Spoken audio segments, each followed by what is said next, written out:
Jim Morgan's hands shook as he struck the match. The envelope sat on the kitchen table, 3 words in Kate's handwriting across the seal: returned to sender. He'd written her after she vanished, told her she belonged with them. With Lily. With him. She'd sent it back unopened. Behind him, Lily stood in her nightgown, barefoot on the cold floor. "Papa, is Miss Kate coming back?" He looked at his daughter's face, at the hope there that was killing them both. Then he walked to the barn and saddled his horse. Before we continue, if you love stories about second chances and the kind of love that refuses to quit, hit that subscribe button. Stay with us until the very end and drop a comment telling us what city you're watching from so we can see how far this story travels. Now let's ride. The leather creaked under Jim's weight as he cinched the saddle tight. Duke, his bay gelding, shifted beneath him. The horse knew long rides the way old dogs knew storms were coming. "Papa." Lily's voice cut through the pre-dawn cold. She stood in the barn doorway, wrapped in her mother's old shawl, too big for her small frame. 8 years old, and already she'd learned that goodbye meant maybe forever. "Go back inside, sweetheart. It's cold." "Where you going?" Jim tied his bedroll behind the cantle. His rifle went into the scabbard. 3 days' provisions in the saddlebag. He'd hunt the rest, or go hungry. "West." "To find Miss Kate." It wasn't a question. Lily was small, but she wasn't stupid. She'd asked about Kate every night for 2 months. He'd run out of lies that satisfied either of them. Jim knelt down eye level with his daughter. Her brown eyes. Elizabeth's eyes searched his face with an intensity that hurt to witness. "Listen to me. Martha's gonna watch you while I'm gone. You mind her here. You're bringing Miss Kate back. I'm gonna try. What if she don't want to come?" The question landed like a fist. Jim looked at the small wooden horse clutched in Lily's hand, the one Kate had carved by firelight last spring. 3 nights of patient work, shaping pine into ears and mane and delicate hooves. Lily had cried when Kate gave it to her. "Then I'll come home alone," Jim said. "But at least I'll know I tried." Lily pressed the horse into his palm. Her fingers were cold. "Take it. So Miss Kate knows we still got it. That we remember." Jim's throat tightened.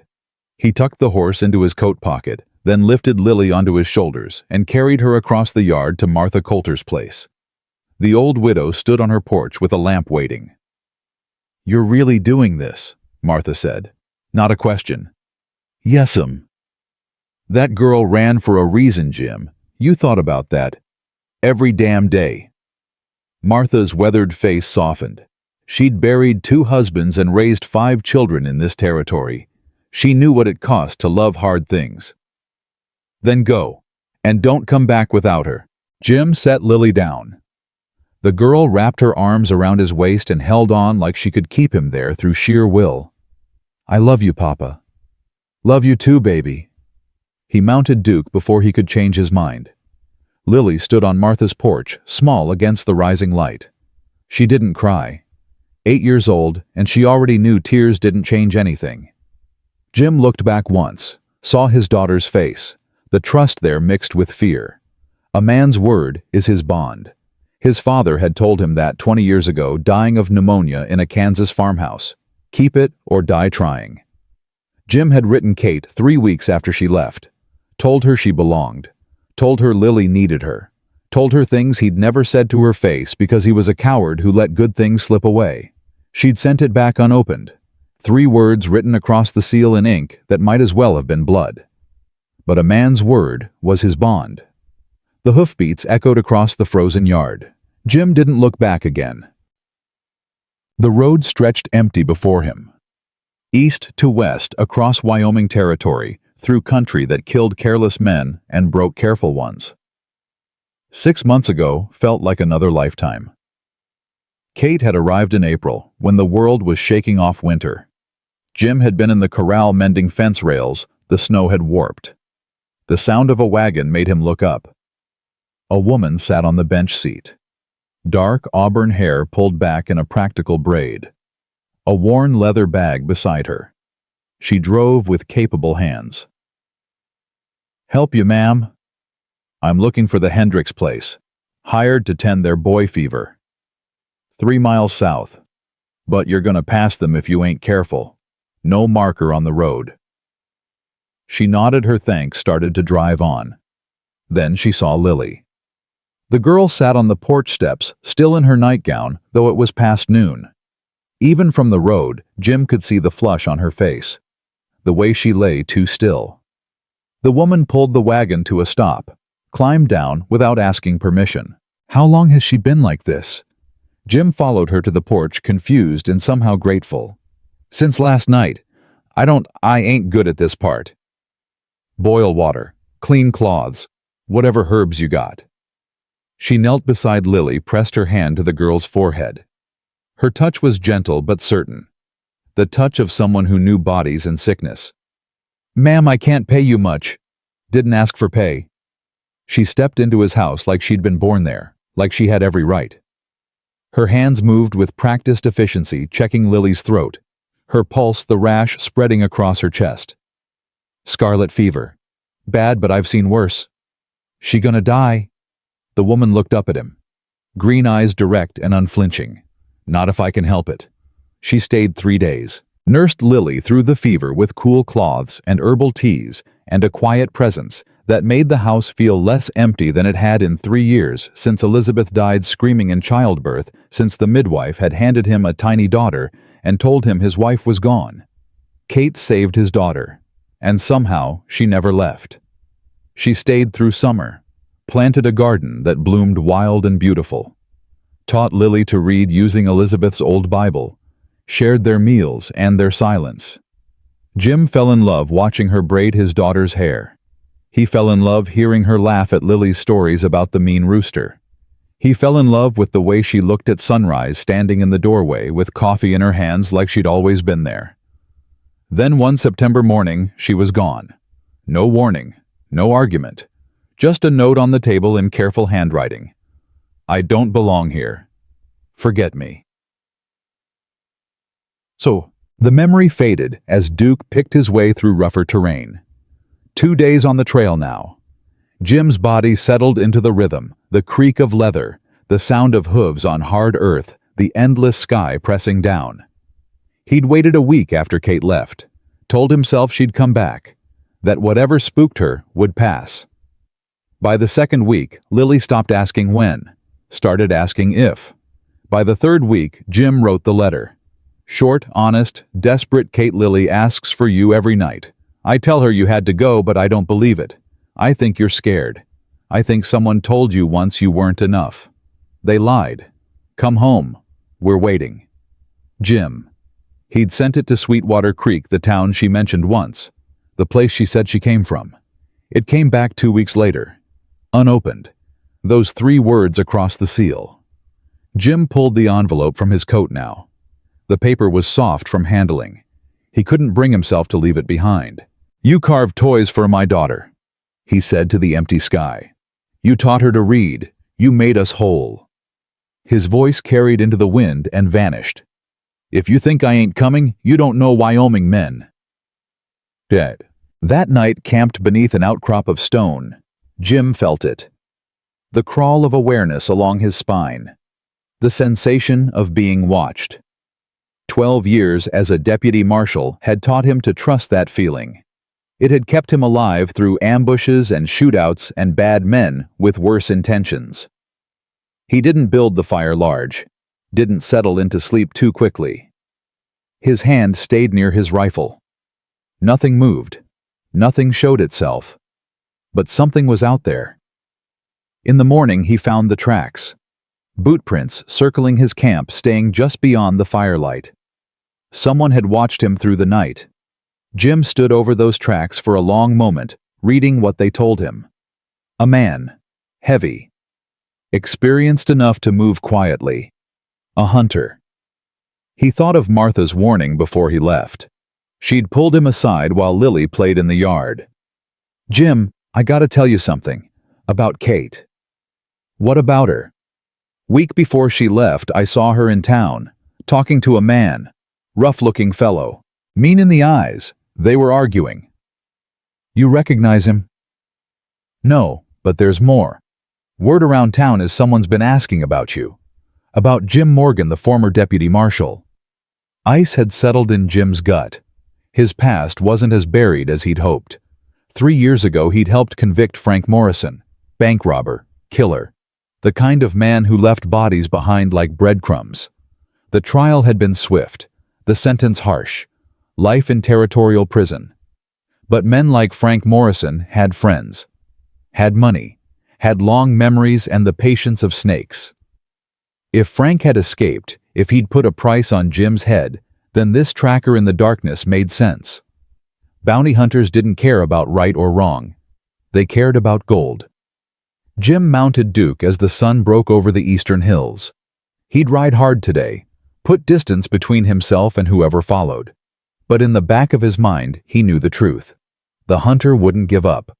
Not for $500. Not when the trail was fresh. So be it. Jim touched the wooden horse in his pocket. Felt its weight. Kate hadn't left because she stopped caring. She'd left because she cared too much and thought she wasn't worthy of it. She'd run from love the way wounded animals run from kindness. Not from cruelty, but from fear. I'm coming, Kate, he said to the mountains. Ready or not? 3 days out, the trading post appeared like Providence. One light burning against the coming dark. Jim had been riding since dawn.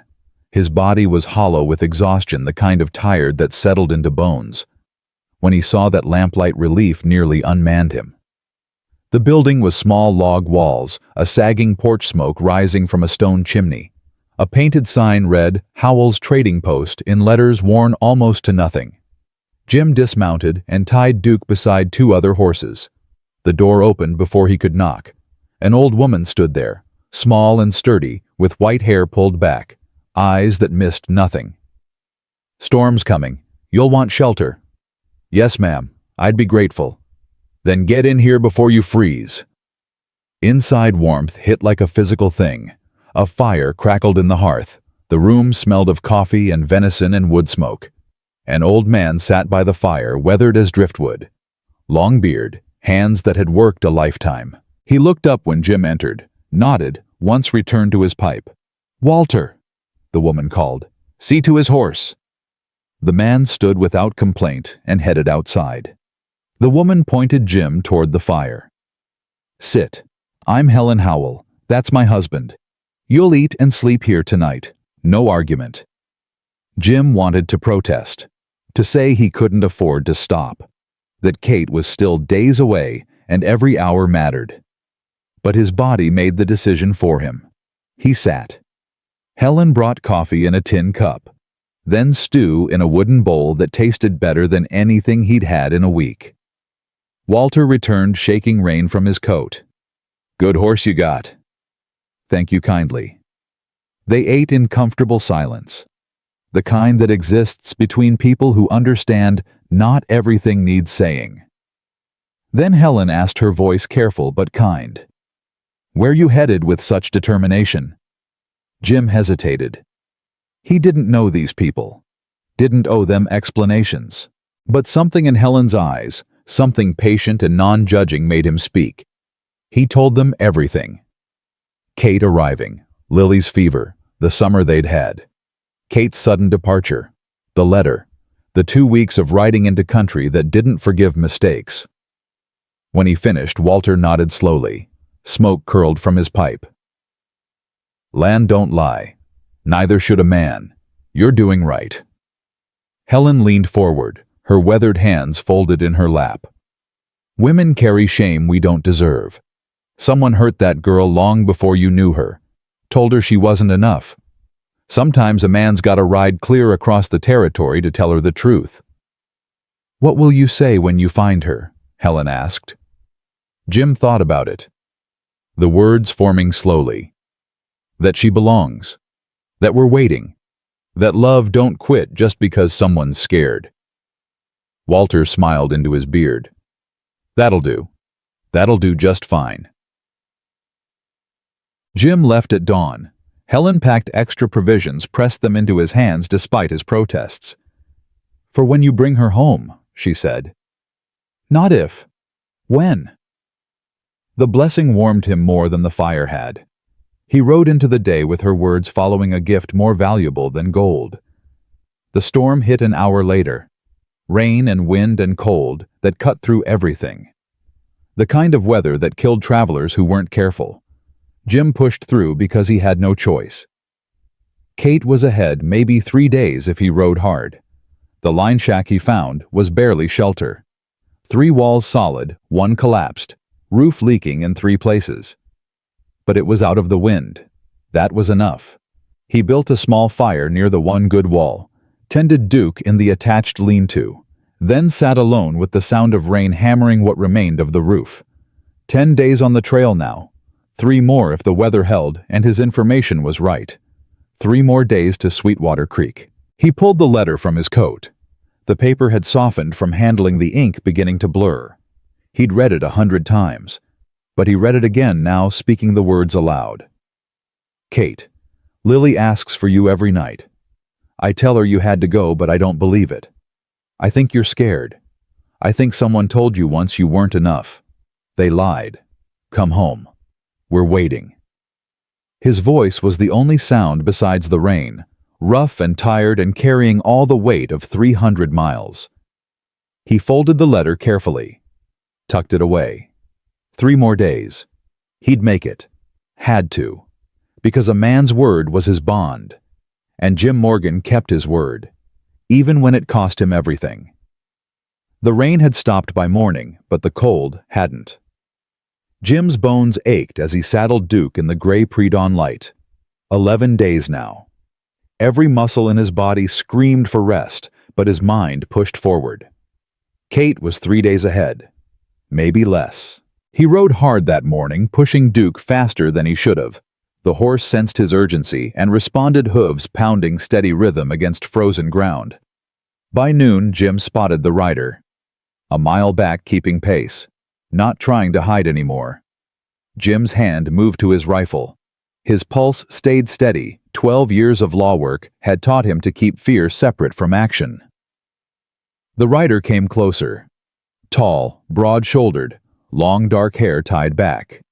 Half Shoshone by the look of him, wearing a long coat, dark with trail dust. The man stopped 30 feet away. His hand rested on his weapon, but didn't draw. "Jim Morgan." Not a question. "Who's asking?" "Name's Colton Reeves. Most folks call me Colt." Jim kept his rifle ready. "That's supposed to mean something to me. I'm a bounty hunter. There's paper on you. $500 dead or alive." The words hit like ice water. Jim's finger moved closer to the trigger. "I don't know what you've been told, but there ain't no bounty on me." Colt smiled, but there was no humor in it. "Frank Morrison says different. Says you put him away 3 years back. Says he's got unfinished business." "Frank's in prison. Was in prison. Broke out 6 months ago. First thing he did was put gold on your head." The rain had started again, cold and relentless. Jim kept Duke steady between them. "So what now? Now you come with me peaceful, or I put you down and take you back over your saddle. Your choice." Jim thought of Lily waiting at home, thought of Kate 3 days ahead in a town that didn't know a man was riding through hell to reach her. Can't do that. Made a promise. Promises don't spend, friend. Gold does. Then I reckon we got a problem. They moved at the same time. Jim fired first, the crack splitting the morning. The shot caught Colt in the shoulder, spinning him sideways. Colt's return fire went wide, missing Jim by inches. Colt clutched his shoulder, blood seeping between his fingers. He looked at Jim with something like respect. "This ain't over, Morgan." "It is today. Ride out or the next shot won't miss." Colt wheeled his horse and disappeared into the trees, leaving a trail of blood and rage. Jim lowered his rifle. His hands shook from adrenaline and fear. He'd made an enemy today, a wounded one, but he didn't have time to worry about Colt Reeves. Every hour mattered now. He mounted Duke and rode west into country that grew rougher with each mile. On the 13th day, as the sun set pale and cold, Jim rode into Sweetwater Creek. The town was small, barely more than a collection of weathered buildings huddled against emptiness. One main street, a church, two saloons, a handful of shops, and somewhere in this place, Kate was hiding. Jim stopped at the general store, mud-covered and exhausted. The shopkeeper eyed him with suspicion. "Help you?" "Looking for a woman, dark hair, quiet. Name's Kate Brennan." The shopkeeper's face changed slightly. "Don't know that name." "Please, I've come a long way." Something in Jim's voice must have convinced him. The man's expression softened. "There's a seamstress rents a room above Mrs. Porter's boarding house. She goes by Kate Wells, not Brennan. White building at the end of the street." Jim's heart pounded harder than it had when Colt drew down on him. This was different. This was everything. He rode to the boarding house and stood outside for a long moment, trying to steady his breathing. Trying to find the right words. 2 weeks had led to this. Everything led to this. He climbed the steps and knocked. The woman who answered was older, gray-haired, sharp eyes that assessed him immediately. "Help you?" "My name's Jim Morgan. I'm here to see Kate Wells. Tell her I rode from Wyoming." The woman studied him a moment longer, then nodded. "Wait here." She disappeared inside. Jim stood on the porch, hat in hands. 5 minutes passed. They felt like hours. The woman returned. Her expression told him everything. "She says to go home. She won't see you." The words hit like a fist. "She won't see me." That's what she said. "Can I just for a moment?" His voice cracked. All the exhaustion and desperation of 2 weeks breaking through. The woman's face softened. She glanced back toward the stairs. "She's crying up there. Has been since I told her you came." "That ain't a woman who wants you gone. That's a woman who thinks she don't deserve you to stay." Jim looked up at the second-floor windows. One showed lamplight flickering. A shadow passed across it. His heart broke and mended in the same moment. He walked down the steps slowly. Stood in the street beside his horse. He could leave now. Ride home. Tell Lily he tried. He looked up at that window again. Then he sat down on the boarding house steps. The woman opened the door. "What are you doing?" Jim looked at her steadily.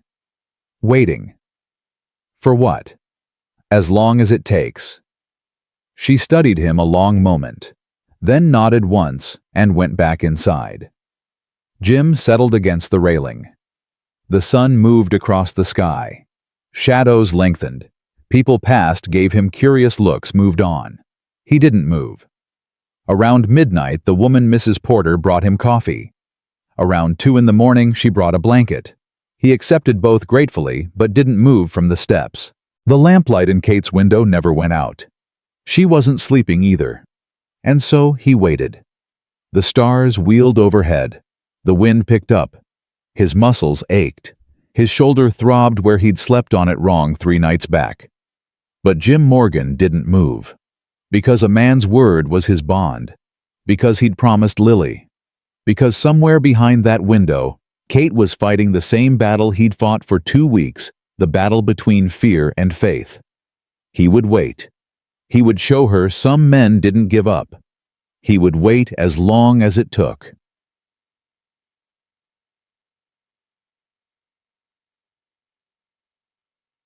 Dawn came pink and cold over the eastern mountains. Jim was still there, still waiting. His back pressed against the railing.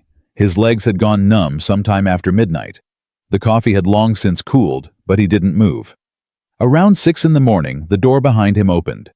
Jim turned his head expecting Mrs. Porter. Instead, he saw Kate. She stood in the doorway wrapped in a shawl, her dark hair loose around her shoulders.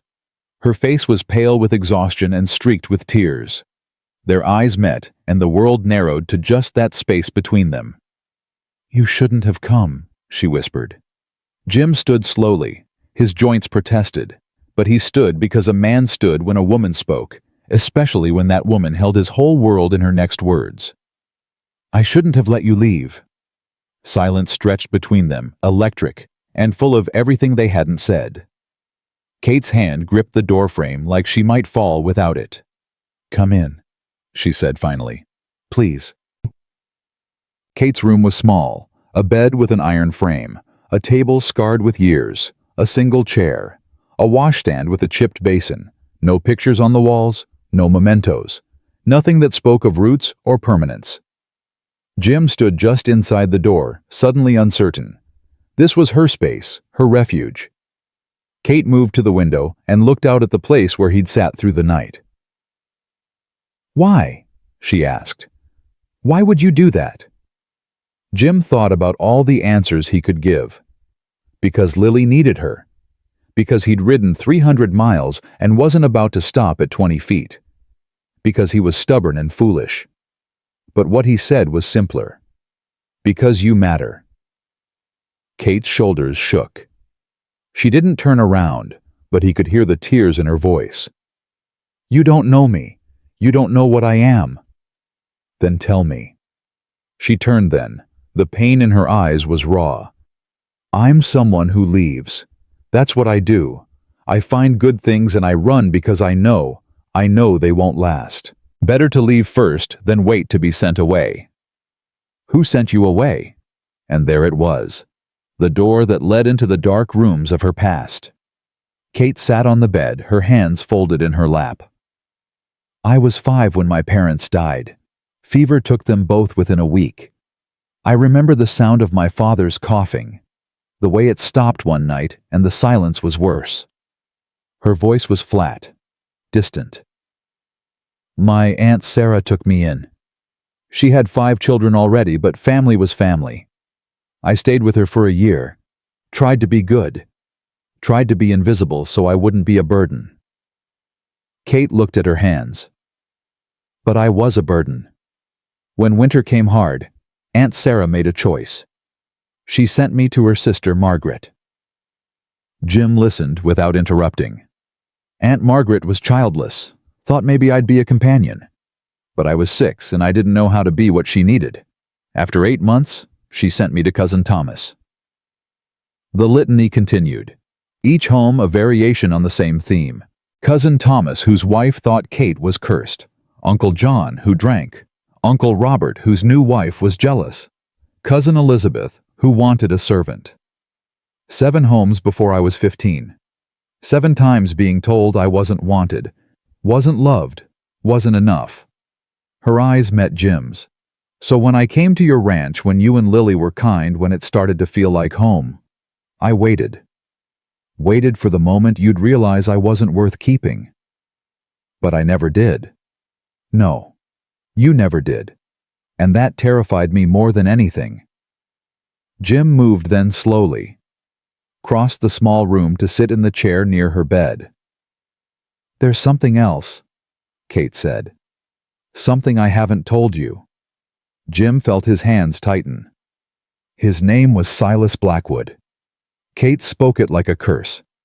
When I was 15, I ran out of relatives. I heard about a ranch owner looking for help. Silas seemed decent enough at first. Paid fair. Gave me a room. That lasted about a year. Her voice went quieter. Then he started drinking. Started looking at me different.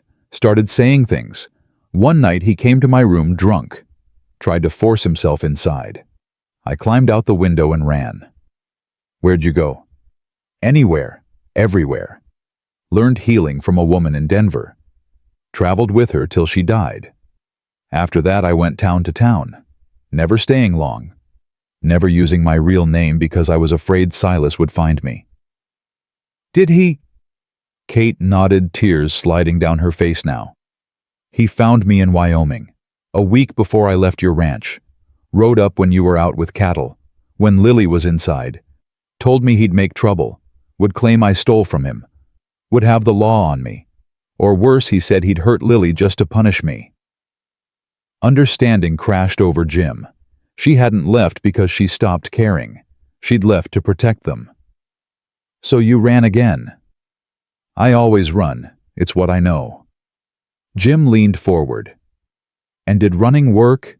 Did Silas forget about you? Kate looked away. No. He's here, in Sweetwater Creek. I saw him 2 days ago. Jim stood and walked to the window. The sun was fully up now. Voices rose from the street below.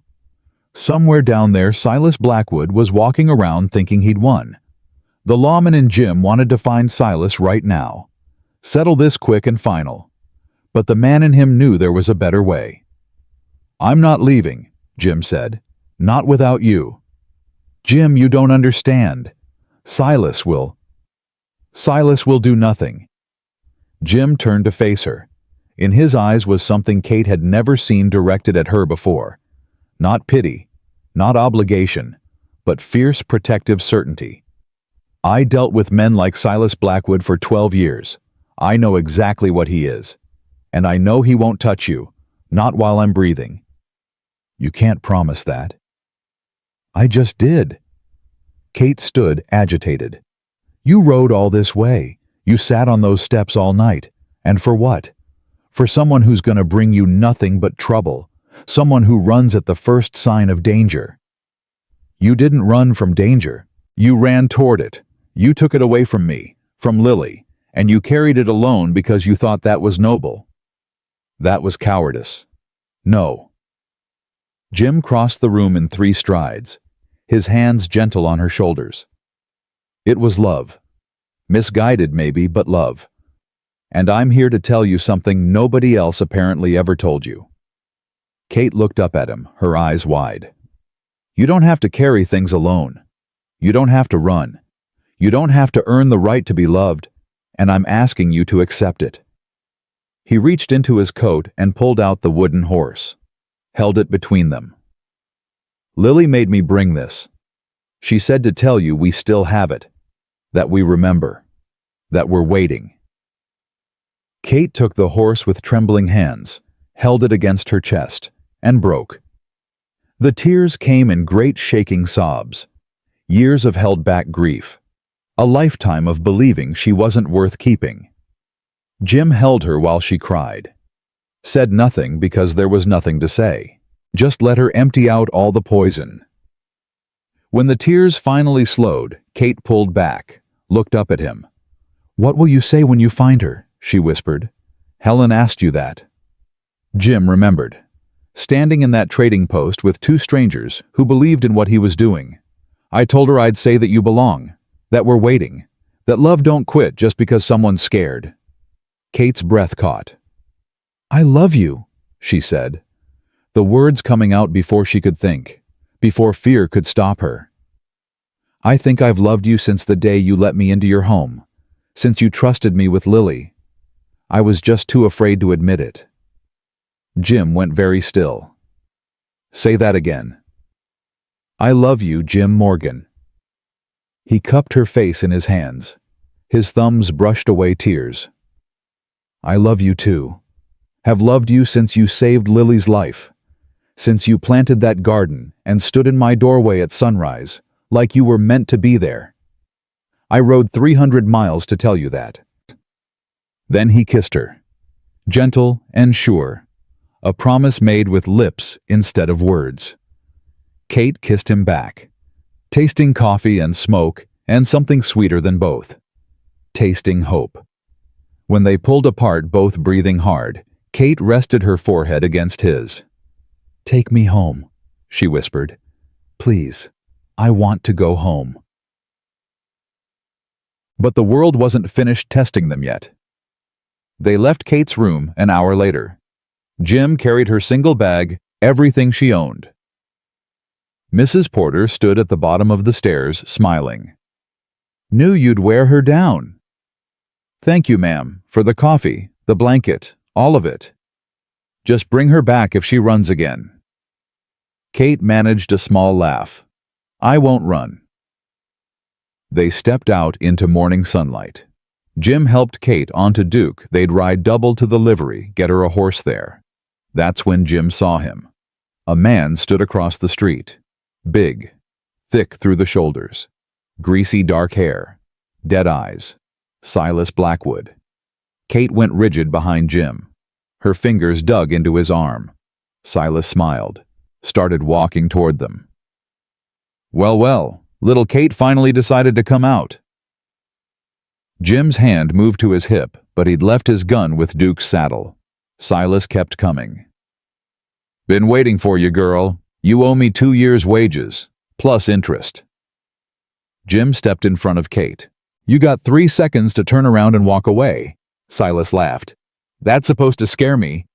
You, her new keeper. I'm the man telling you to leave. And if I don't... Jim's voice dropped, went cold. Then what happens next is on you. Silas's hand moved toward his belt, toward the knife Jim could see there. But Jim had been a lawman too long. He read the violence before it happened. He moved first. Jim closed the distance in 2 steps, caught Silas's wrist before the knife cleared its sheath, twisted, bone cracked. Silas howled.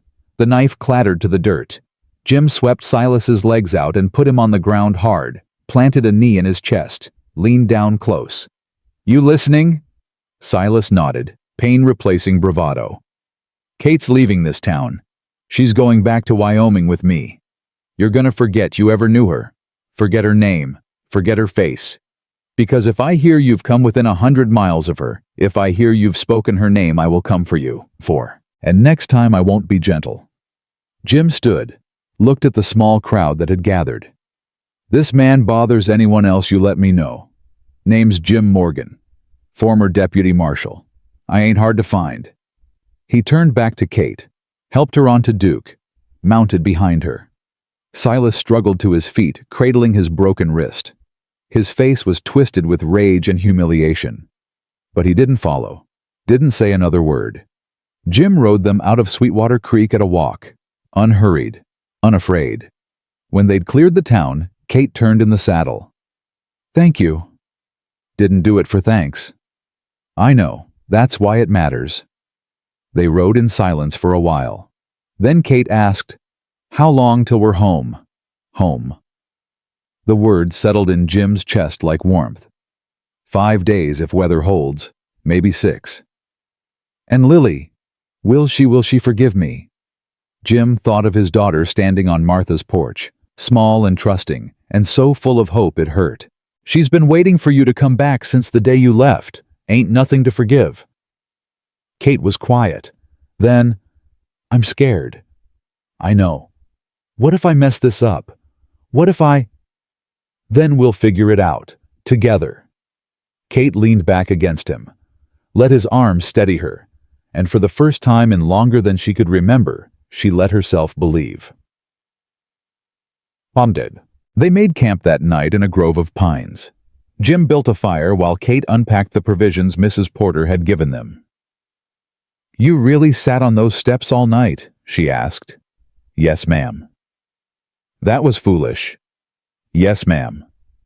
Kate smiled despite herself. Why? Jim looked at her across the fire. The flames painted her face in gold and shadow. Because I made you a promise in that letter. Even if you didn't read it, even if you sent it back, I still made it. And a man's word is his bond. Kate finished. I know, you said that before. My father told me that when I was 10 years old. He was dying of pneumonia, could barely breathe, but he made me promise I'd take care of my mother and sisters, and I did. Kept that promise till the day I left home. How old were you? 17. Mother'd remarried by then. Good man. They didn't need me anymore. Jim poked at the fire with a stick. Went west, became a deputy marshal, met Elizabeth, had Lily. You miss her, Elizabeth? It was the first time Kate had asked directly. Jim was quiet for a long moment. Every day, but not the way I did at first. At first it was like drowning, like I couldn't breathe without her. But time it don't heal exactly. It just teaches you to live with the hole. Kate understood that, had lived with holes her whole life. I ain't trying to replace her, Kate said softly. I know I can't. I know. And I ain't asking you to. Elizabeth was Elizabeth. You're you. Both true things. Kate felt something loosen in her chest. Some fear she hadn't even known she was carrying. What happens when we get home? She asked. We live. We work the ranch. We take care of Lily. And in the spring, if you want... Jim paused. We can talk about making this permanent. A wedding. If that's something you'd want. Kate felt panic rise. Old instincts. But she looked at this man who'd ridden 300 miles through storms and bullets, who'd sat on cold steps all night just to prove he meant what he said. "I'd want that," she said quietly. "Very much." Jim smiled. That rare full smile that transformed his face. He came around the fire and kissed her, slow and deep and full of promises. When they finally slept, it was with Kate tucked against Jim's chest, his arms around her, the fire burning low. For the first time in months, Kate didn't dream of running. She dreamed of home. They woke to gunfire. Jim was on his feet before his eyes were fully open, rifle in hand. Kate scrambled behind a tree, her heart hammering. 3 shots. Close. Maybe half a mile east. Then silence. Jim's jaw tightened. He knew that pattern. Someone hunting, or someone being hunted. "Stay here," he said. "Jim, no. Stay here." He moved through the trees, low and quiet, the lawman in him taking over. Kate watched him disappear into the gray pre-dawn light, her hands shaking. 5 minutes passed. 10. Then Jim emerged from the tree line, his face grim. Behind him stumbled a woman, young maybe 20. Her dress was torn. Blood streaked her arm. "Help me get her to the fire," Jim said. Kate was already moving. They eased the woman down. Kate examined the wound, a graze across the upper arm. Clean through. She'd live. "What happened?" Kate asked gently. The woman's eyes were wild with fear. "My husband. We had a wagon. He shot at me. Tried to—" She couldn't finish. Jim knelt beside her. "Where is he now?" "I ran. Don't know if he's following." "He is," Jim said flatly. "I saw boot prints heading this way." Kate met his eyes, saw the calculation there. They couldn't leave this woman. But staying meant danger. "How far are we from the nearest town?" Kate asked. "Half a day's ride, place called Red Fork." The woman grabbed Kate's arm. Please don't let him find me." Kate looked at Jim, saw him nod once. "We won't," Kate said. "I promise." They broke camp fast. Jim helped the woman, her name was Sarah Finch, onto Duke behind Kate. He'd walk alongside, rifle ready. "If he comes, you two ride hard for Red Fork," Jim said. "Don't look back." "I'm not leaving you," Kate said. "You will if I tell you to." Kate started to argue, but Sarah whimpered behind her. The woman was terrified, barely holding together. They moved through the morning at a careful pace. Jim's eyes never stopped scanning the trees. Around noon they heard it, hoofbeats behind them. "Go," Jim said. "Now." Kate kicked Duke into a run. The horse lunged forward. Sarah held on crying. Jim turned to face whoever was coming, his rifle raised. A man burst through the trees on a gray horse. 30's unshaven eyes red from drink or rage or both. He saw Jim and reined up hard. "Where's my wife?" "Gone. And you ain't following." The man's face twisted. "She's mine. I got rights." "You got nothing. Turn around." "You don't know what she did. She—" "Don't care. Turn around or I drop you here." The man's hand moved toward his gun. Jim's rifle never wavered. "Don't," Jim said quietly. "I've killed men for less. Don't make me add you to that count." Something in Jim's voice, the absolute certainty there, made the man hesitate. His hand moved away from his weapon. "This ain't over," he spat. "It is. You ride back the way you came. You don't follow. You don't look for her. You forget she existed. Because if I hear you've hurt another woman, any woman, I'll find you. And it won't go easy." The man glared at Jim for a long moment, then wheeled his horse and disappeared back into the trees. Jim waited 5 minutes. Then 10. making sure he was really gone. Finally he turned and jogged after Kate and Sarah. He found them 2 miles ahead, Kate still riding hard. When she saw him running behind, she pulled Duke to a stop. "Jim!" She dismounted and ran to him, threw her arms around his neck. He caught her, held her tight. "You're all right," she breathed. "You're all right." "Told you I would be." Sarah slid off the horse, wincing. "Did you? Is he?" "He's gone. Won't bother you again." "How can you be sure?" Jim looked at her steadily.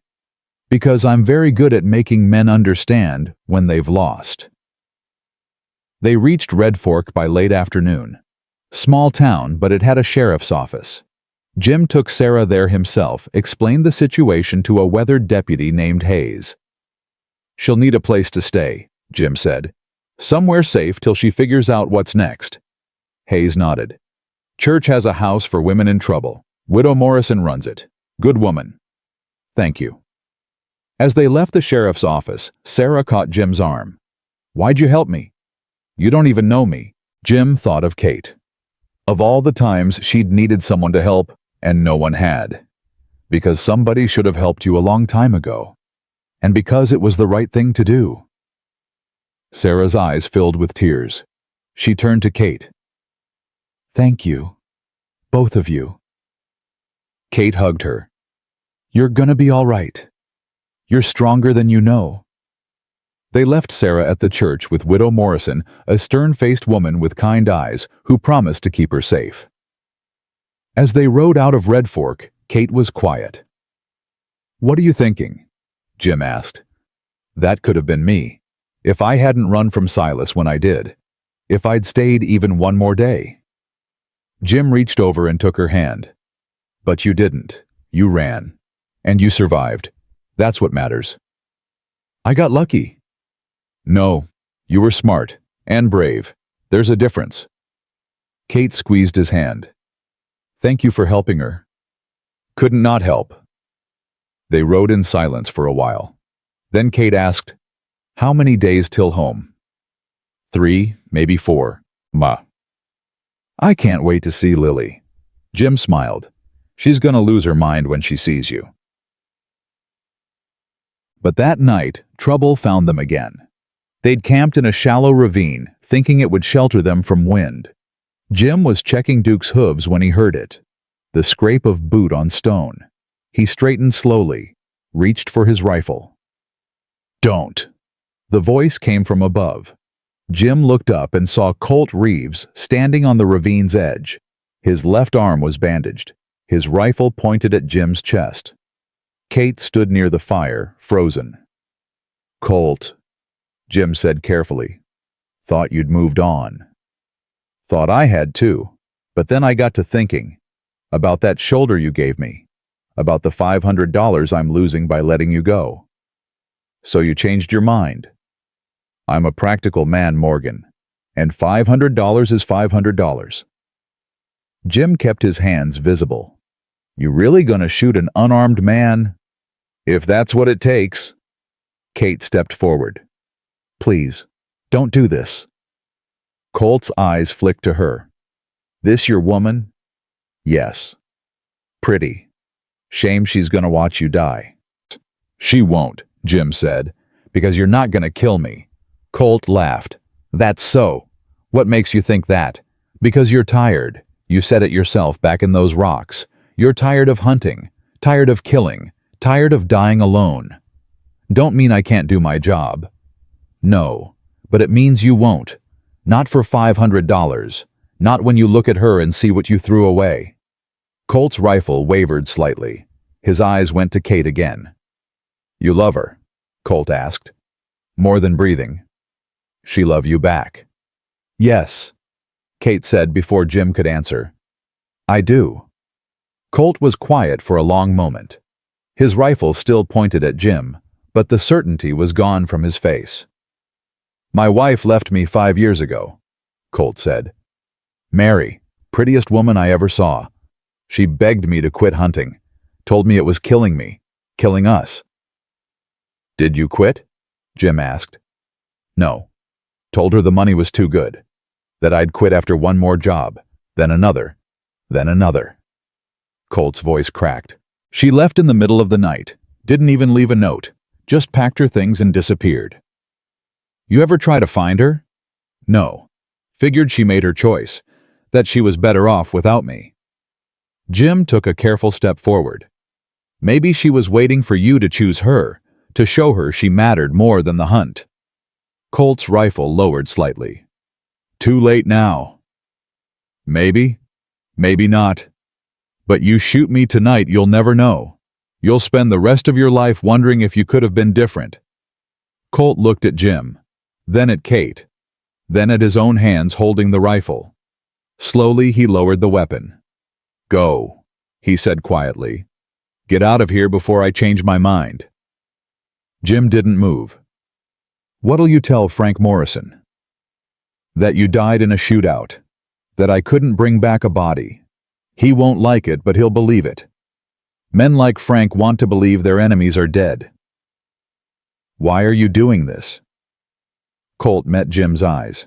Because I see you looking at her the way I used to look at Mary. And maybe if I let you go, it means somewhere someone's letting me go too. Jim nodded slowly. Thank you.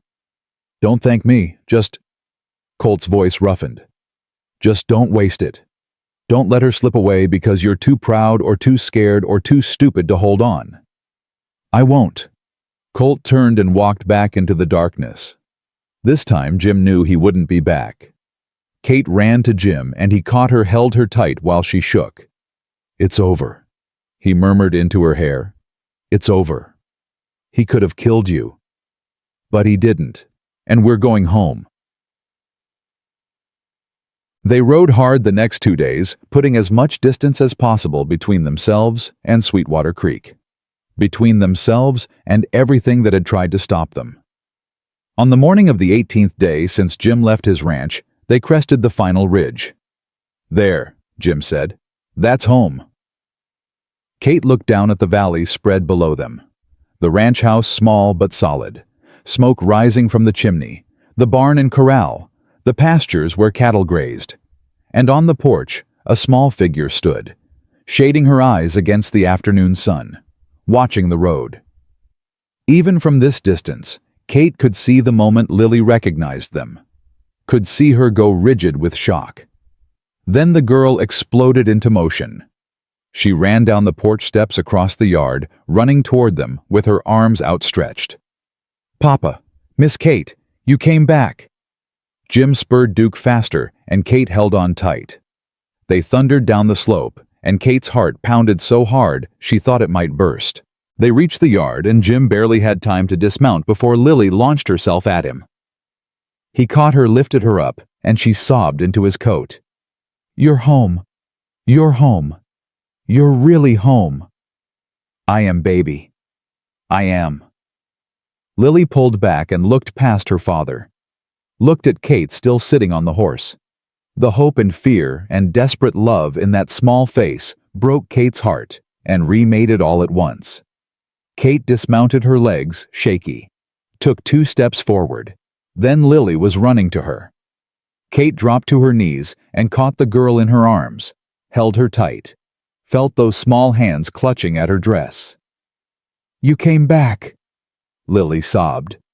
Papa said you would, but I was so scared you wouldn't. I'm here, sweetheart. I'm here. Are you staying? Really staying? Kate looked up at Jim, saw him watching them with eyes wet and bright. She looked down at Lily. At this child who had given her a wooden horse and trusted her father to bring her home. Yes. Kate said, her voice strong and certain. I'm staying. I promise. Lily threw her arms around Kate's neck again, and Kate held her. Held this child who wasn't hers by blood, but was hers in every way that mattered. Martha Coulter appeared on her porch, wiping her hands on her apron. She smiled. Looks like you found her, Jim. I did. Good. Now get inside, all of you. I got supper ready, and I imagine you're both starving. That evening they sat around the kitchen table, the 4 of them, eating Martha's stew and bread. Lily talked non-stop. telling Kate everything that had happened in the 2 months she'd been gone. The chickens had babies. The mean rooster got eaten by a fox. She'd practiced reading every night. Kate listened and laughed and felt the pieces of herself knitting back together. She caught Jim's eye across the table, saw the love there, the pride, the relief. After dinner, after Lily had finally exhausted herself and fallen asleep in her chair, Jim carried her to bed. Kate followed, watched as he tucked his daughter in. When he turned, Kate was standing in the doorway. "Thank you," she said quietly, "for not giving up, for riding all that way, for everything." "A man's word is his bond," Jim said. "I told you that you belonged, had to prove it." "You did. You proved it." Kate moved to him, put her hands on his chest, felt his heartbeat strong and steady. "What happens now?" she asked. "Now we live, we work the ranch, take care of Lily, get through winter, and in the spring—" Jim paused. "If you want, we can talk about making this permanent. A wedding." Kate felt a flutter of old panic, but she pushed it down, looked at this man who had given her everything and asked for nothing in return. "I'd want that," she said. "Very much." Jim smiled and kissed her, soft and deep and full of promises.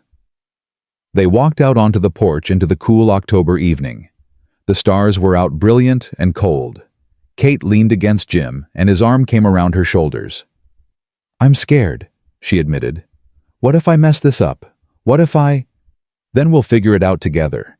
But Kate, you couldn't disappoint me.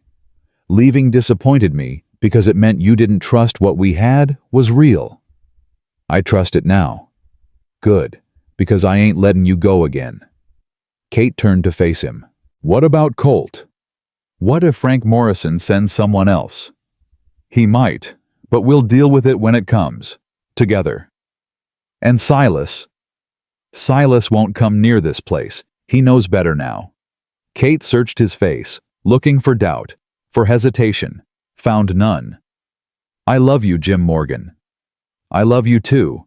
Have since the day you walked into my life and saved everything I thought I'd lost." They stood on that porch as the night deepened. Two people who'd been broken in different ways, finding wholeness in each other. Inside, Lily slept peacefully for the first time in months. The stars wheeled overhead. The mountains stood watch. And in a small ranch house in Wyoming territory, a family knit itself together, choosing each other over fear, choosing love over safety, choosing to believe that some things were worth the risk. 2 days later, Martha came to visit. She found Kate in the garden pulling weeds from the beds that had gone wild in her absence. "Child, you got your work cut out for you." Kate smiled. "I don't mind. Feels good to be useful." Martha sat on the porch steps watching her work. "Jim told me what happened, with Silas, with that bounty hunter." "He did?" "Said you were braver than you give yourself credit for, that you ran to protect them not because you were a coward." Kate's hands stilled in the dirt. "I'm not sure that's true." "It is. And you're here now. That's what matters." Kate sat back on her heels. "Martha, can I ask you something?" "Course." "How do you do it? How do you trust that good things will last?" Martha was quiet for a moment. "You don't. Not at first. You take it day by day, hour by hour if you have to. And eventually enough days pass that you look back and realize you've built something strong, something that won't break just because you're scared it will. What if I fail them? You will. Everyone fails people they love sometimes. That's part of being human. But failing ain't the same as leaving. Failing means you tried. Leaving means you gave up. Kate thought about that, about the difference between failing and quitting. "Thank you," she said. "Don't thank me yet. Wait till you survive your first Wyoming winter with that man. He gets grumpy when it's cold." Kate laughed, despite herself. That night, after Lily was asleep, Jim found Kate standing at the window, looking out at the land bathed in moonlight. "What are you thinking?" he asked. "That I've never stayed anywhere this long, that I don't know how to be someone who stays." Jim came to stand behind her, wrapped his arms around her waist. "You learn," he said, "same way you learned everything else, one day at a time." Kate leaned back against him. "What if—" "Kate." Jim turned her to face him. "I need you to hear something. Really hear it." She nodded.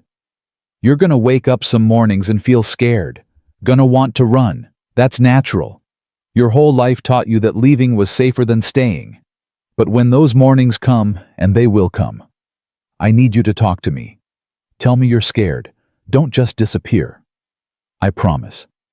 "Say it again." "I promise I won't run. Not without talking to you first." Jim kissed her forehead. "That's all I ask." They stood at the window for a long time, holding each other, building trust one moment at a time. Outside, an owl called. The night wind moved through the pines. And inside, two people who'd almost lost everything held on to what they'd found. A week passed, then two. Kate settled into the rhythm of the ranch, cooking, cleaning, teaching Lily her letters, helping Jim with the animals. Some mornings she woke with panic tight in her chest, but she didn't run. She talked to Jim, let him hold her until the fear passed. And slowly, so slowly, she almost didn't notice the fear came less often, lasted shorter, lost its power. One morning in late October, Kate woke before dawn. The house was still dark. She could hear Jim's breathing beside her, deep and steady. She got up carefully, pulled on her shawl, and walked out onto the porch. The sun was just starting to rise, pink and gold spreading across the eastern sky. Kate stood there, coffee in her hands, watching the light grow. Behind her, the door opened. Jim stepped out still in his nightshirt. "Morning," he said. "Morning." He came to stand beside her. Neither of them spoke, just watched the sunrise together. After a while, Jim asked, "You all right?" Kate thought about it, really thought about it. "Yes," she said, and meant it. "I think I really am." Jim smiled, kissed her temple. Inside, Lily called for them, her voice happy and clear in the morning quiet. "Miss Kate, Papa, I'm hungry." Kate laughed, took Jim's hand. "Come on, let's go feed our daughter." Our daughter. The words felt right, felt true. They walked back inside together, into the warmth, into the life they were building. And Kate finally understood what home meant. Not a place, not a building, but people. People who chose her. People who stayed. People who loved her, not despite her broken places, but because of them. Because those broken places made her who she was. Kate Brennan had spent her whole life running. But she wasn't running anymore. She was home. Winter came early that year. By mid-November, snow had already buried the high passes. Jim worked from dawn till dark, preparing the ranch for the hard months ahead. Cutting firewood, reinforcing the barn, moving cattle to lower pasture. Kate worked beside him, learning, adapting, becoming stronger with each passing day. One afternoon, Martha arrived with news that made Kate's blood run cold. "There's a man in town asking questions," Martha said. She stood in the kitchen, snow melting off her coat. "About Jim. About you." Jim looked up from the harness he was mending. "What kind of man?" "Rough sort. Says his name's Reese. Claims he's looking for his sister." Kate's hands stilled over the bread dough she was kneading. "That's not his sister's name. Silas's brother was named Reese Blackwood." Jim stood slowly. "You sure?" "Positive. Silas talked about him once. Said his brother worked as a hired gun down in Colorado." Martha looked between them. "You think he's here for revenge?" "I think he's here for something," Jim said. "And I aim to find out what." Kate grabbed his arm. "Jim, no! You can't just walk into town." "I can and I will, because if I don't, he'll come here. And I won't have him anywhere near you or Lily." "Then I'm coming with you." "No." "Yes." Kate's voice was steel. "I'm done running. I'm done hiding. If this is about me, then I face it, with you." Jim searched her face, saw the determination there, the courage she'd been building day by day. "All right," he said, "but you stay behind me, and if I tell you to run, you run. Understood?" "Understood." They rode into town an hour later. Lily stayed with Martha, who'd promised to keep the girl safe no matter what happened. The saloon was half empty when they walked in. A few men drinking, a card game in the corner, and at the bar a man who looked like Silas Blackwood, but harder, meaner. He turned when they entered. His eyes went straight to Kate. "Well now, little Kate Brennan, been a long time." Jim stepped in front of her. "You Reese Blackwood?" "I am, and you must be the man who broke my brother's wrist." "Your brother had it coming." Reese smiled, but there was no warmth in it. "Funny. Silas said the same thing about you." "Where is Silas?" Kate asked from behind Jim. Reese's eyes shifted to her. "Dead. Drank himself to death 3 weeks after you left Sweetwater Creek. Whiskey and shame's a hell of a combination." Kate felt something twist in her chest. Not grief, she couldn't grieve Silas, but something close to it. A life wasted. A man destroyed by his own choices. "I'm sorry," she said. "Are you?" Reese pushed off the bar. "Because my brother spent his last weeks talking about you, about how you destroyed his life, how you were the only good thing he ever had and you ran." "She ran because he tried to rape her," Jim said flatly. "Don't dress it up pretty. Silas was a drunk and a predator." Reese's hand moved toward his gun. Jim's was faster. The saloon went silent. Every man in the room watching, waiting. "Go ahead," Jim said quietly. "Draw, but understand I was a deputy marshal for 12 years. I've killed 7 men in fair fights. I'll make it 8 if you're stupid enough to try me." Reese's hand stilled. His eyes calculated the odds. Didn't like what he found. "This ain't over." "Yeah, it is. Your brother's dead." Kate's moved on. "Only question now is whether you're smart enough to do the same." Reese looked at Kate, really looked at her, saw something that made his face twist with bitter understanding. "He loved you, you know, in his own sick way. You were all he talked about." "That wasn't love," Kate said. "That was ownership. There's a difference." Reese was quiet for a long moment. Then he drained his whiskey and set the glass down hard. "Yeah, I reckon there is." He looked at Jim. "You take care of her. Don't let her slip away." "I won't." Reese walked past them and out into the snow. The door swung shut behind him. Kate realized she'd been holding her breath. She let it out slowly. "Is it really over?" she asked. "It's really over." They walked back to their horses. Kate's legs felt weak, but she made them work, made herself keep moving forward. As they rode home, Jim reached over and took her hand. "You did good back there."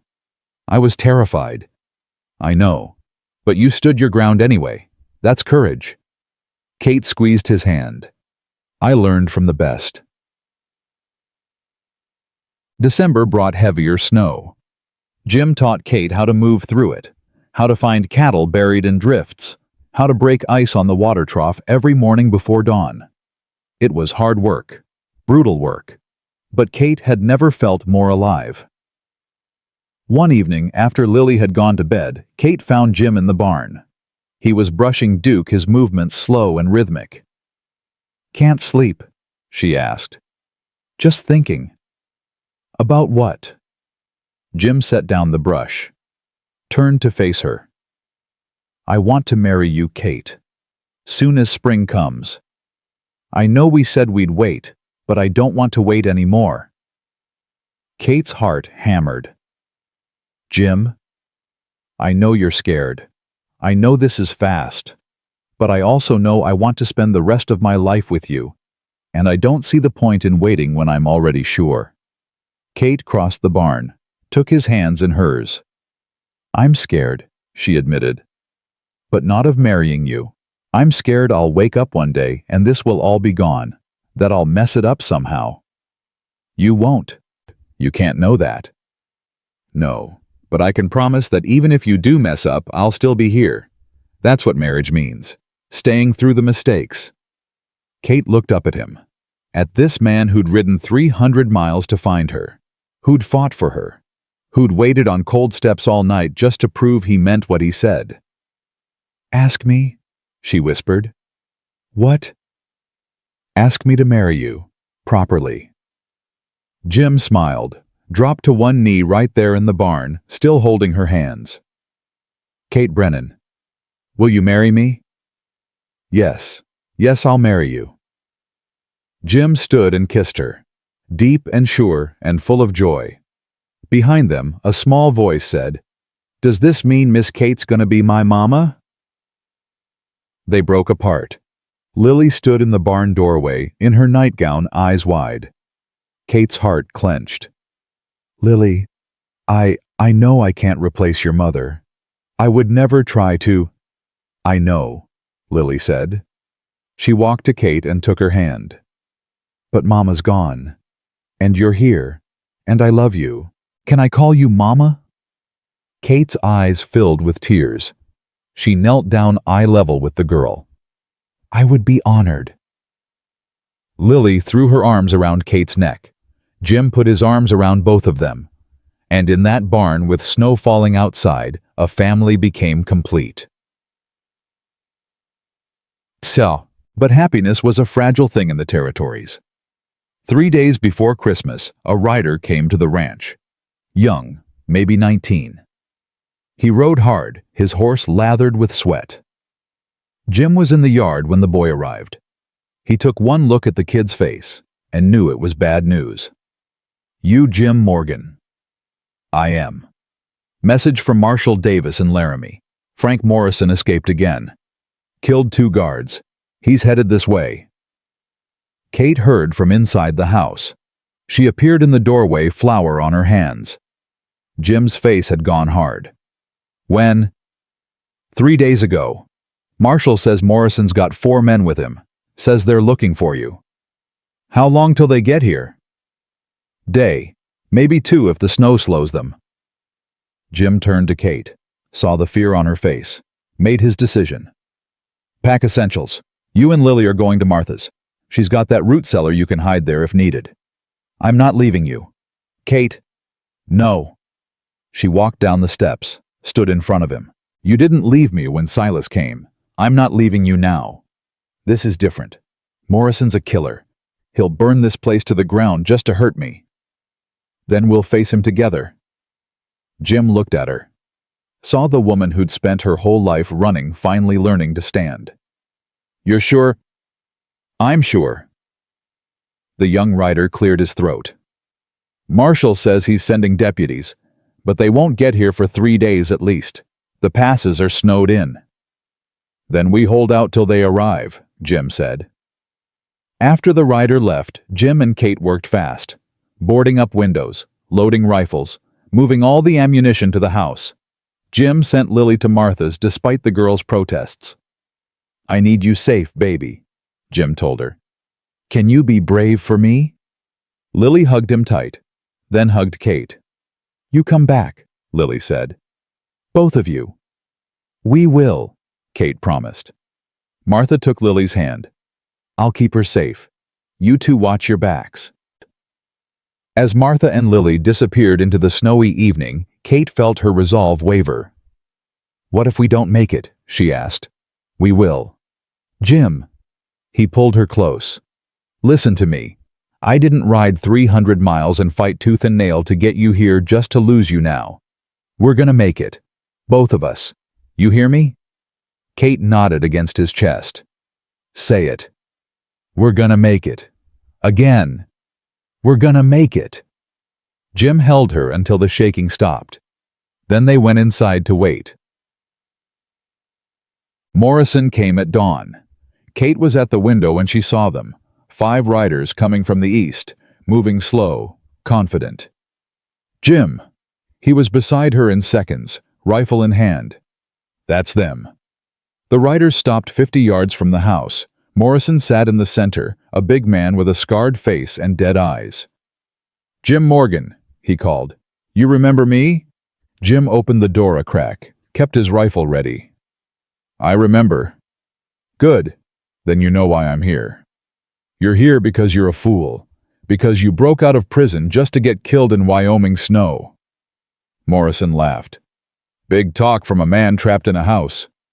You're welcome to try me, but understand, I've got enough ammunition to hold this place for days, and Marshal Davis is sending deputies. They'll be here by tomorrow afternoon." "Then I guess we better make this quick." Morrison drew his gun and fired. The shot splintered the door frame next to Jim's head. Jim returned fire. His shot took one of Morrison's men in the shoulder, spinning him off his horse. The other three scattered, taking cover behind rocks and trees. "Get down!" Jim yelled. Kate dropped to the floor as bullets tore through the windows. Glass shattered. Wood splintered. Jim moved to the other window, fired twice, heard a scream, another man down. Kate, the rifle by the back window. She scrambled across the floor, grabbed the weapon. Her hands were shaking, but she made them steady. A man appeared at the back window. Kate fired without thinking. The recoil slammed her shoulder. The man fell. "Good shot," Jim called. But Morrison was smart. He'd split his remaining men, 2 at the front, 1 circling to the barn. "They're gonna fire the barn," Jim said. "Try to smoke us out." "What do we do?" "I go out there, stop them before they can light it." "Jim, no. I have to. That barn goes up, we lose everything. The animals, our supplies. We won't survive the winter." Kate grabbed his arm. "Then I'm coming with you."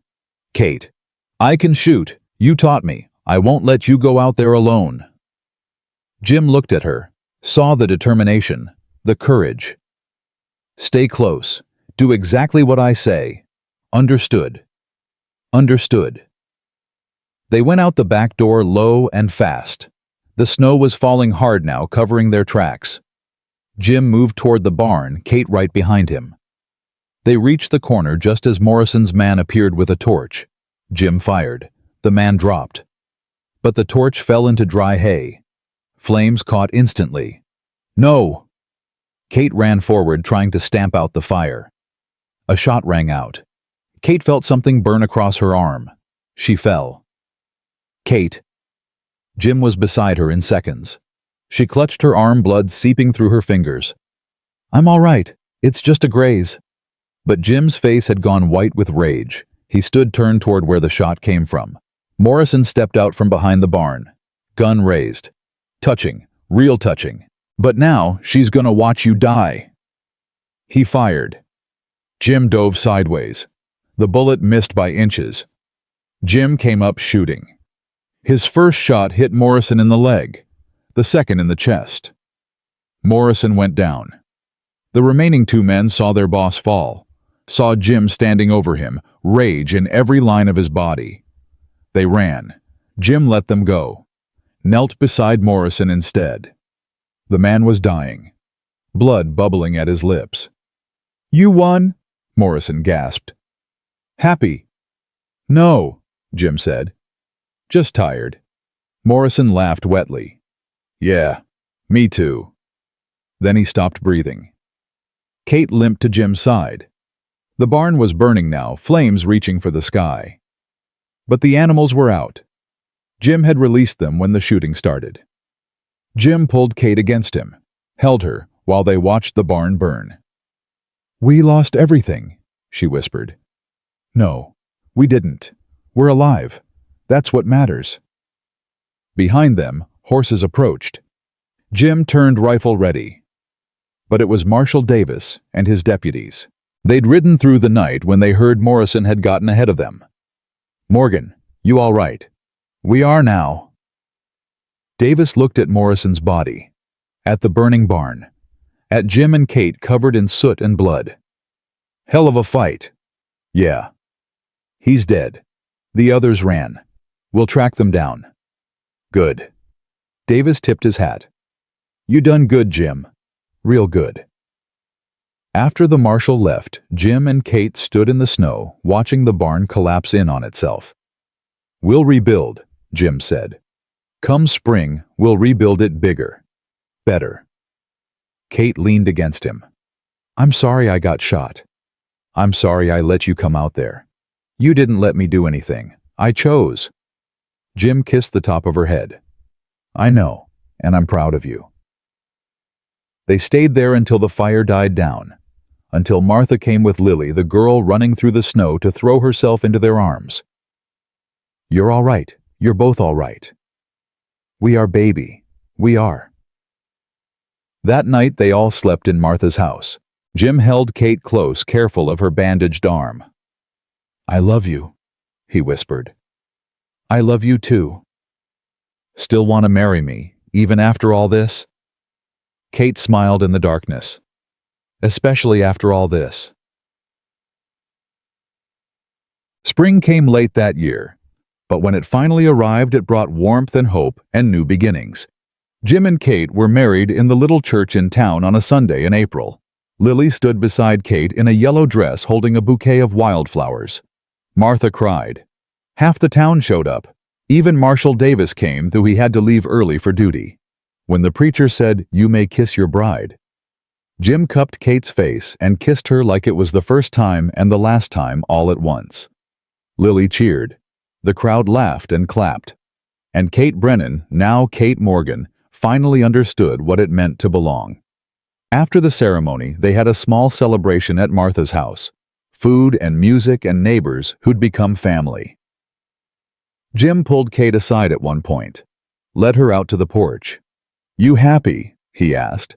"More than I ever thought possible." "Good, because I've got something for you." He handed her a small wooden box. Inside was a silver ring, simple, unadorned, perfect. "It was my mother's," Jim said. "I want you to have it." Kate's eyes filled with tears. "Jim, I can't." "You can. She'd want you to have it. Would want you to know you're family now. Really family." Kate slipped the ring on. It fit perfectly. "Thank you," she whispered. They stood on that porch watching the sun set. Lily ran in the yard with other children. Music drifted from inside. "I never thought I'd have this," Kate said. "A home, a family, someone who loves me." "Well, you got it now, and I ain't letting go." Kate turned to him, put her arms around his neck. "Good, because I'm not running anymore. This is where I belong, with you, with Lily, here." Jim kissed her, slow and deep and full of promises for all the years to come. Inside, someone called for the bride and groom. They were wanted for the first dance. Jim offered his arm. Kate took it, and together they walked back inside, into the warmth, into the life they'd fought so hard to build. The life that had started with a letter marked "Return to Sender" and ended with two people who refused to give up on love, who refused to give up on each other, who proved that sometimes the bravest thing you can do is simply stay. The first year of marriage tested them in ways Kate hadn't expected. It wasn't the big things, it was the small ones. Jim leaving his boots in the middle of the floor. Kate rearranging his tools without asking. Arguments over money, over chores, over nothing at all. One morning in June, they had their first real fight. Jim had hired 2 ranch hands without consulting Kate. She found out when they showed up at dawn expecting breakfast for 4 instead of 3. "You should have told me," Kate said after the men had eaten and gone to work. "Didn't think I needed permission to hire help on my own ranch." "It's not about permission, it's about respect, about making decisions together." Jim's jaw tightened. "I've been running this place alone for 3 years. Can't just change how I do things overnight?" "I'm not asking you to change everything. I'm asking you to remember I'm here now, that this is my home too." "I know that." "Do you? Because sometimes it feels like you're just letting me live here, like I'm still a guest." Jim stood abruptly. "That's not fair." "Maybe not, but it's how I feel." He grabbed his hat and walked out. Didn't come back till after dark. Kate spent the day angry and hurt and terrified. What if this was it? What if he'd decided she was too much trouble? What if... But when Jim finally came home, he sat at the table across from her. His face tired. "You're right," he said. "I should have told you about the hands. Should have asked what you thought. I'm sorry." Kate felt the tightness in her chest ease. "I'm sorry too, for saying you were treating me like a guest. I know you're not. But you're also not wrong. I do forget sometimes that I'm not alone anymore, that I got someone to talk things through with." "We're both learning," Kate said. "Neither of us has done this before." "No, but we'll figure it out." He reached across the table. She took his hand. "I'm not going anywhere," Kate said. "Even when we fight, even when it's hard, I'm staying." "I know, but thank you for saying it." That night they talked till midnight. About expectations, about fears, about building a life together that worked for both of them. It was the first of many such talks. Hard conversations that slowly built something stronger than romance, built partnership, built trust. In July, Kate discovered she was pregnant. She told Jim one evening after Lily had gone to bed. He was mending tack by lamplight when she sat beside him. "I need to tell you something." He looked up, saw something in her face that made him set down his work. "What is it?" "I'm expecting. A baby. Due sometime in February if my counting's right." Jim went very still. Then a smile spread across his face, slow and wondering. "A baby." "Yes." He pulled her into his arms and held her so tight she could barely breathe. "Kate. God, Kate. Are you happy?" He pulled back to look at her. "Happy I'm..." His voice broke. "Elizabeth died giving me Lily. I never thought I'd get this chance again. To have a child with someone I love. To do it right this time. You did it right with Lily. I did it scared. Did it alone. This time..." He put his hand on her still flat stomach. "This time, I get to do it with you." Kate felt tears slip down her face. "I'm terrified." "Me too. What if something goes wrong? Then we'll face it together. But Kate, we got the best doctor in the territory willing to come stay with us when your time comes. We got Martha, who's delivered half the babies in this county. We got everything we need." "What if I'm not a good mother?" Jim cupped her face. "You're already a good mother. To Lily.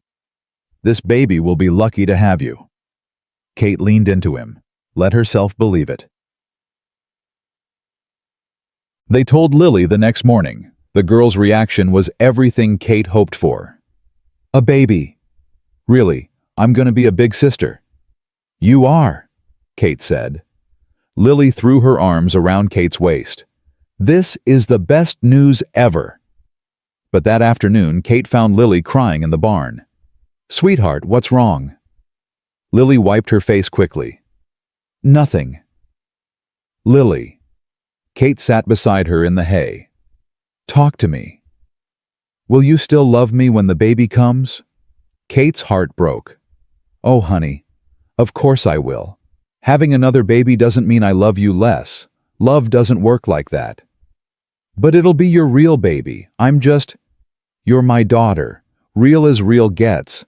Biology doesn't change that. Promise." "I promise. Cross my heart." Lily leaned against her. "I'm going to be the best big sister ever." "I know you will." August brought its own challenges. Kate's morning sickness hit hard. Some days she could barely keep water down. Jim did his best, brought her tea, held her hair when she was sick, took over cooking when the smell of bacon made her run from the room. "I'm sorry," Kate said one morning after a particularly bad spell. "For what?" "For being useless, for not pulling my weight." "Kate, you're growing a human being. That's not useless." "I can't even cook breakfast." "So we'll eat cold biscuits for a while.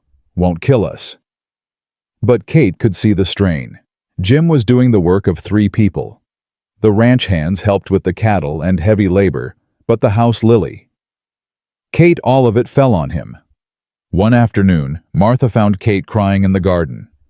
"What's wrong, child?" "I'm failing them. I can't keep house, can't cook, can't do anything but be sick." Martha sat beside her. "You're not failing anyone. You're pregnant. It's temporary." "But Jim understands. That man rode 300 miles to find you. You think a few months of morning sickness is gonna change how he feels?" "No, but I hate being weak." "You're not weak. You're human. There's a difference." Martha pulled Kate to her feet. "Come on, I'm moving in for a few weeks. Gonna help with the house so you can rest." "Martha, I can't ask." "You're not asking. I'm offering. Now shut up and let me help." Kate hugged her. "Thank you." "Don't thank me yet. I'm a terrible cook and I snore like a bull.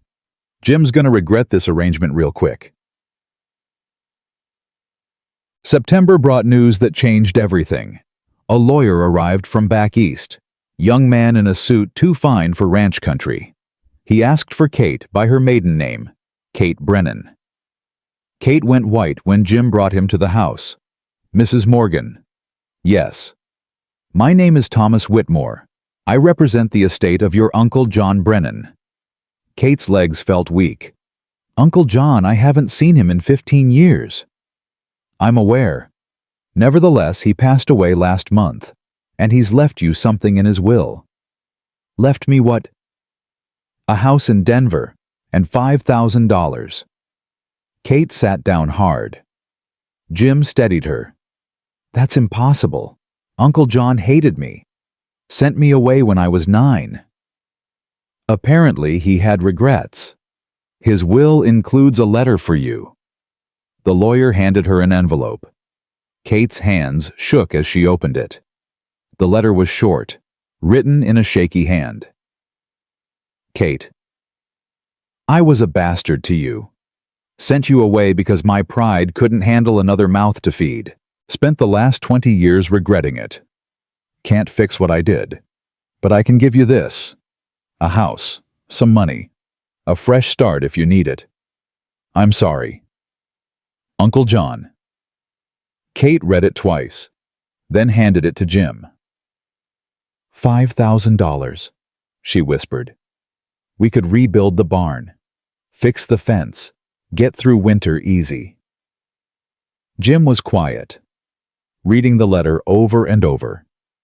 "What do you want to do?" he finally asked. "I don't know. I never expected." She looked at the lawyer. "How long do I have to decide?" "Take your time. The house will be held in trust until you claim it or sell it. The money is available whenever you're ready." After Whitmore left, Kate and Jim sat at the table. "This changes things," Kate said. "How?" "We could move to Denver, give Lily better schools. The baby would have doctors close by. Opportunities we can't give them here." Jim's face had gone carefully neutral. "Is that what you want?" "I don't know. Maybe. Doesn't it make sense?" "Sense. Maybe. But this is our home." "Jim, we barely survived last winter. The barn's gone. Money's tight. This could what, make us comfortable?" "Sure, but at what cost?" Kate felt frustration rise. "Why are you being stubborn about this?" "I'm not being stubborn. I'm being honest. This ranch is all I got. It's Lily's legacy. It's a hard life, Jim, and it's getting harder. Don't you want easier for our children? I want them to know the value of work, of land, of building something with their own hands. And I want them to have choices, to not struggle like we do." They stared at each other across the table. The distance between them suddenly felt vast. "I need to think," Kate said. "Can you give me time to think?" "Take all the time you need." But his voice was cold, closed off. That night they slept back to back, not touching. Kate spent a week wrestling with the decision. She walked the ranch, talked to Martha, prayed. Jim didn't push, didn't argue, just worked harder than ever. like he could prove through sheer labor that the ranch was worth keeping. Finally, Kate found him in what remained of the barn.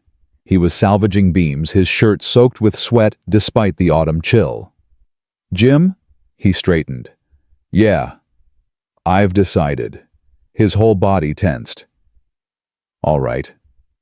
I want to sell the house in Denver, use the money to rebuild here, to expand, to make this place everything it can be." Jim went very still. "You sure?" "I'm sure, because you were right.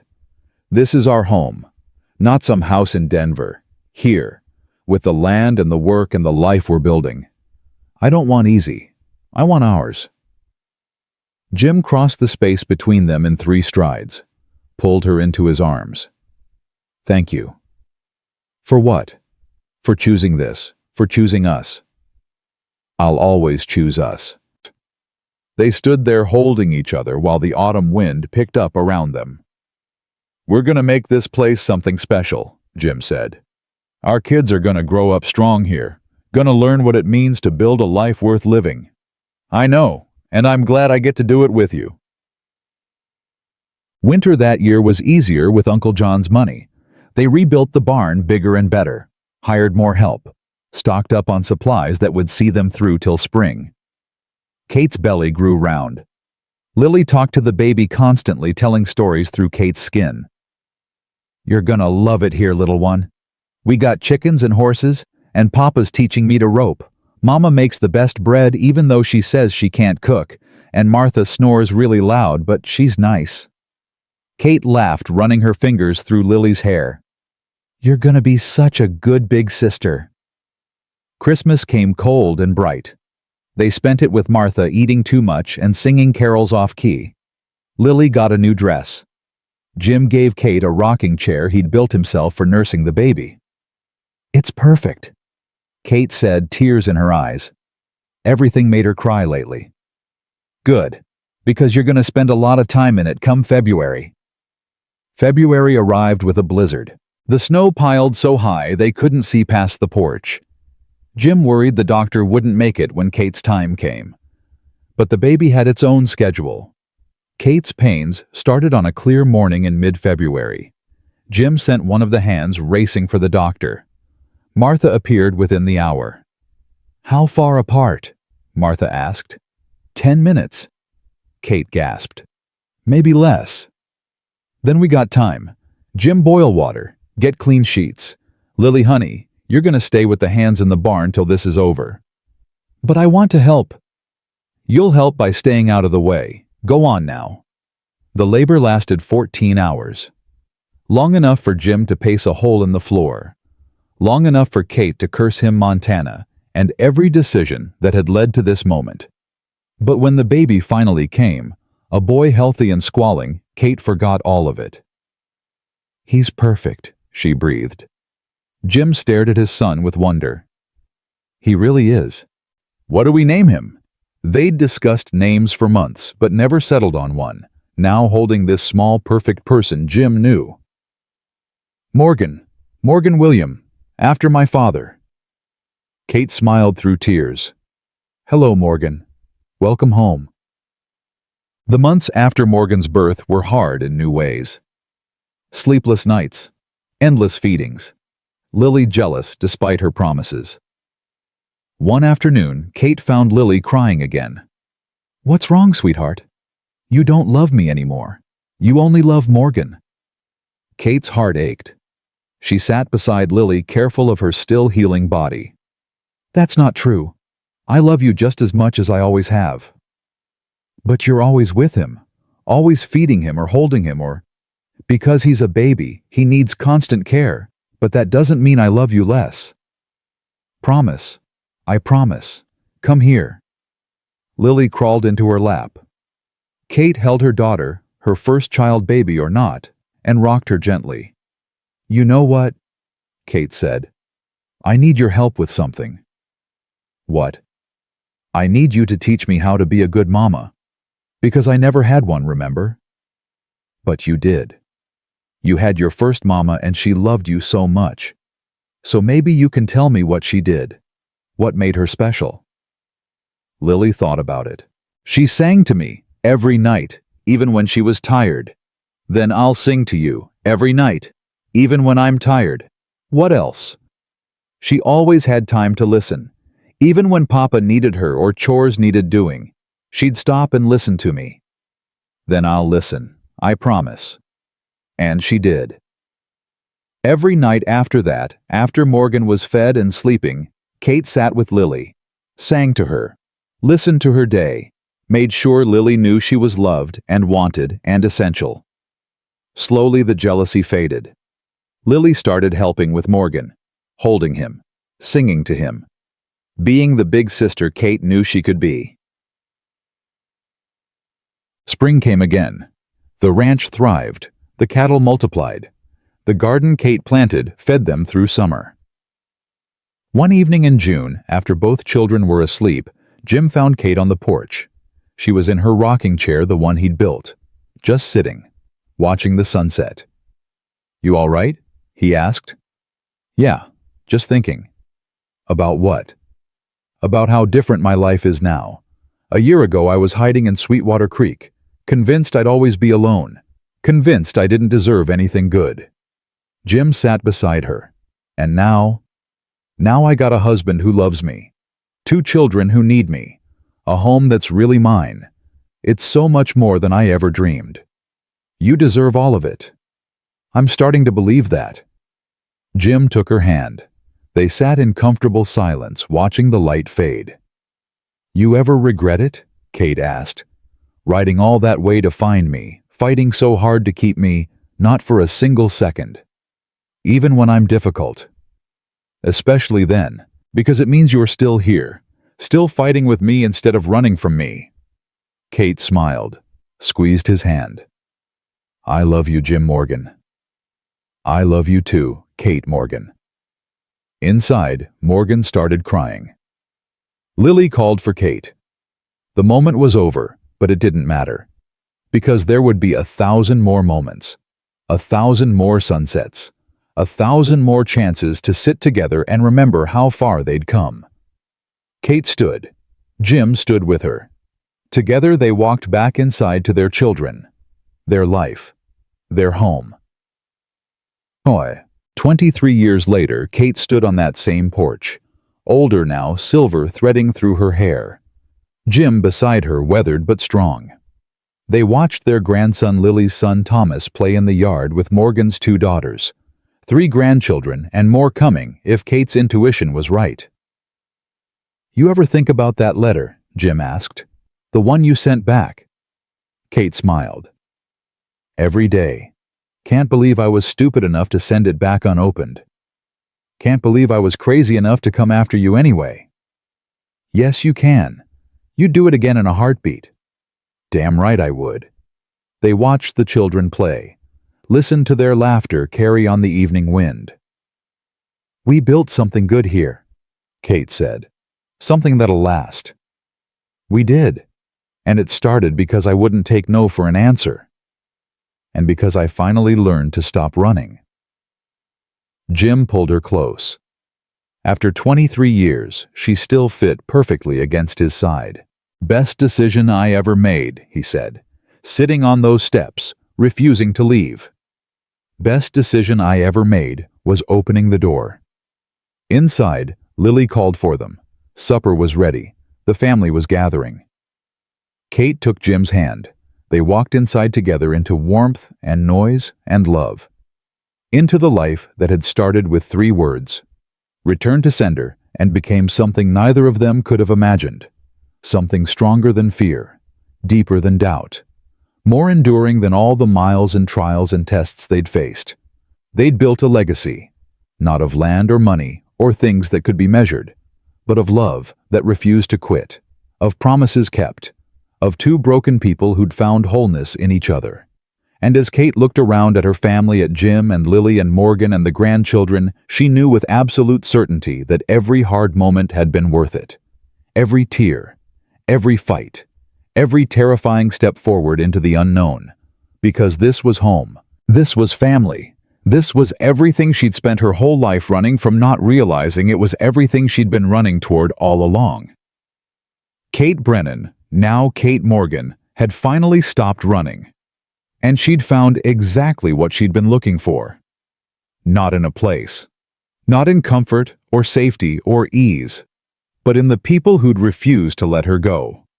Who'd fought for her. Who'd loved her through every broken piece until she finally believed she was worth keeping. She was home. Really, truly home. And nothing would ever make her leave again.